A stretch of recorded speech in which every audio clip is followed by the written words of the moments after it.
Morning guys, pupunta nga po pala kami ng bayan ni Mrs.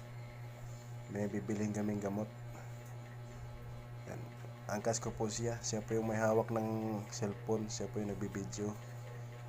Yan po, nakalabas na ako kami dyan ng bahay, nasa labas na rin ako kami ng village. Papalabas na ako kami. Yan, madadaanan po natin yung mga ilan po guys na mga ano dyan, mga tanawin. Yan po, yung mga bahay na yan po yung project ng Pasinaya.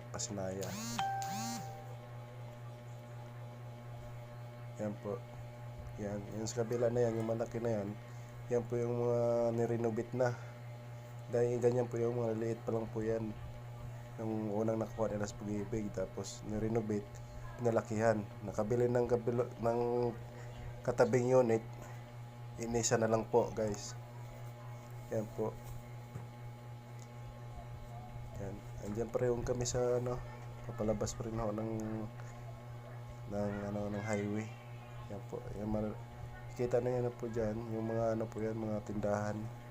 Tabi-tabi. Mga gulay, isda. Yan po yung pinakang mini market namin guys. Yan. Yung sa tabing kanan naman po, yan po yung Hills View Village.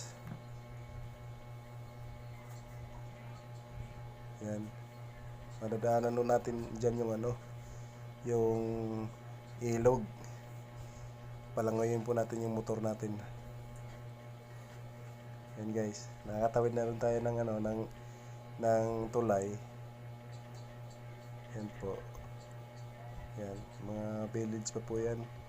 Mga pabahay po ng Pag-ibig. Yan po. Medyo marami na rin dito pabahay ng Pag-ibig. Madadaanan natin yung iba dyan mga guys. Bago pa palabas po tayo ng highway. Yan po yung sinasabi ko guys. Yung ilog. Tatawid po tayo sa ilog guys. May marami pong buhaya dyan. Ingat lang po tayo guys pag kayo po tumawid dito. Yan po, malalim po yan guys. Pinapalangoy ko po yung motor ko dyan. Yan. Diba guys? Malalim Yan po yung kuninta ko nung nakaraang vlog ko na konting ulan lang, baha agad.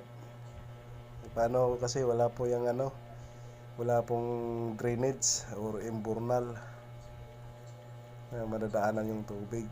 Yan po yung Royal Hills View po guys na village.